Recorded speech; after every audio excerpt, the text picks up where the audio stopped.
the major prophet kum chacha. On say me catch was say bomoden na hwe too much GH. On say me kan ye nyane bone pa na kase ye pe wo wiase ya asondin. Asondin ti na Adam wo hu nyame ye no nyam no. Wo hu ne ma bi a wo hwehwehwehwe e wo other place ni ade. Cat won na bomoden na be hwe too much GH be hwe na subscribe bomoden o be hwe pe na wa ye subscribe o subscribe subscribe na subscribe na o subscribe a na wo benya ne ma pe a wo pe ne ma papa a wo pe ahwe nyame hira na ewura.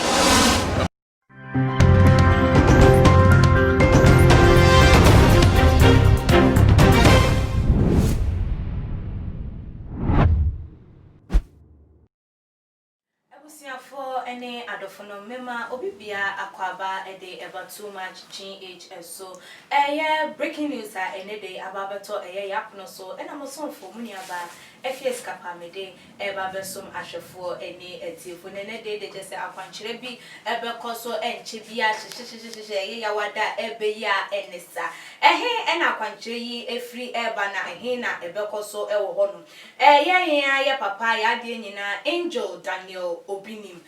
said the munim no Bishop Daniel Obinim as it was what angel say ne expose started say by ye ne to honorable Kennedy Japan na dapa na say na power bebe to abontin su twa na dapa dane ne nsemani ma okoko pie mu wo court ne ho nkode ba enyina no na nke yenim say enka ye dey ya papa yi ananya me ni pe wesua sua hunu bi e de afrim na so utimi say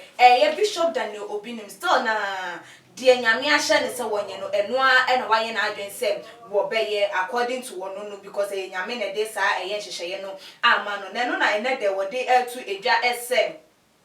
wababiem na ba wababiem no milk akwankyere milk use ya wo yetin wo ye leptin wo ye den chese wo ye soaking skra wo de egum na no ho akwankyere na chese ye papa yi wo de ahyehyɛ so hu ne se Thursday ya wada weda ye ni mu a ebe ide na chese wo bia wo betu ne nan de esi enkran na so de wo enkran krodua no emu no wo bebo modin ase wo benya sa milk yi bi na wo de aba na na nyame nam so ebe ma de wo hwehwɛ bibi biara da wo pese mbara wa brabom no ni nyina ebetimi aba na Ghana for si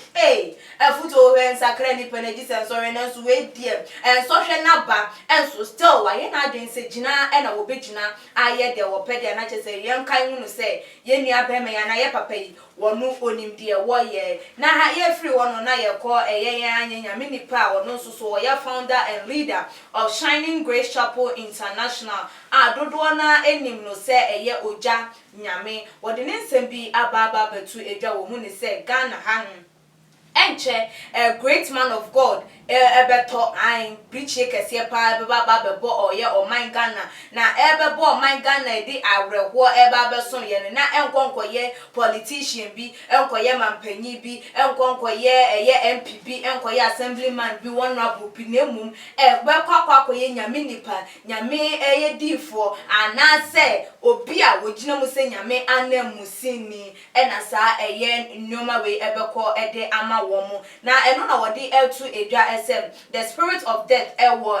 o my Ghana so achese wodi nani hwehwe Ghana emu achese waye na adwen se afi ansa na 2020 beko na wie ye pande na moja wahwie guo ne de na edoso na no na achese waba abontin a wodi etu edwa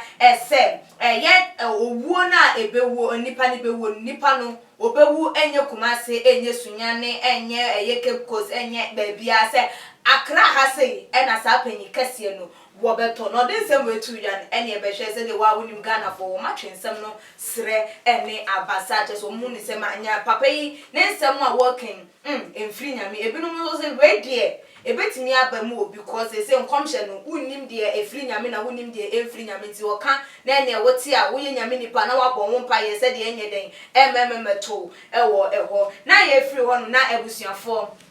ye kwakwa kopie mu ewo sini twafo no enchen ye yankasa ye nuaba na dia Bory, what is Sembi Ababa to a joe who say, and my papa dear, a be our honum, and my papa one more a year by year married material, 1 year gombe on myself as a good wife, a fear pandy, a be our honum pan, na didn't in a man casa who say, and you will be a what flatom in quan a chair say, nipper radio your papa, now will bossy it will be or like a my papa our honum, now 1 month there. I asked half flatom in 1 when you be, and not in a man. One coaching chiano macako so because or pay the worship or 1 night a year just walk up a beer will bet me Edin a cheer and so Becquaco Biasian no macako fat this one a day 2 almost into some more pay a year and my pa ed one more abo bra or my you and I said 1 more abra momo popo money no boy a year bra and 2 and more a year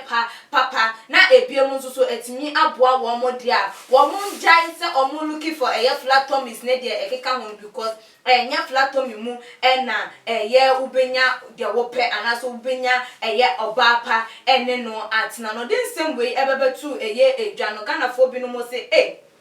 abahia ine nsem a wo kan die ebetimi aye no kure pan wo anase no kure bi ewom ebinom so oja no ba ni sei dia na ne wadom wo mo ba na o cheso wo mo dada wo mo na wo mo kire wo mo na wo mo yese no mo yese yenya wo mo na wo mo de saa na wo mo etie wo mo drum pempen so bi afa die shape no emba bi ma no person mo nka bibi emfa mbata wo mo ho se de be ya wo so be looki ye attractive enti de yenya ba ne candidate ma wo mo emfa enye asem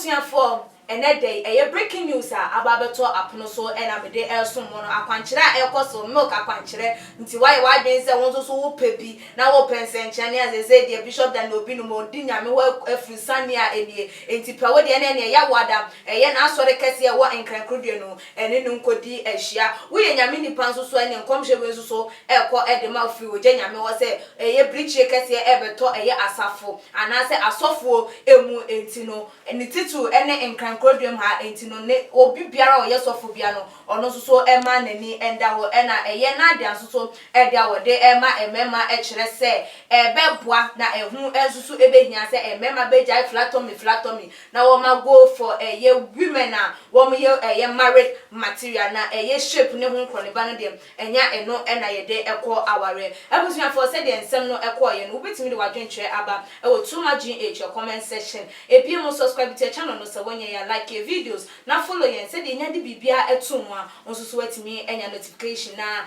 onsusu wetimi de wadwenkyere atu eja me amede eye breaking news yi ebebe so medin ene epia sikafa dasene yebesane she makram too much GH. Many have come and many have gone, but you are a great kankambuka ability, worth being beheld by every optical nerves. That saith the papacy. Keep watching Too Much GH and you get the best of entertainment, the best of everything you want. My name is Ohima One. Keep watching Too Much GH. It's the best. Keep watching Too Much GH.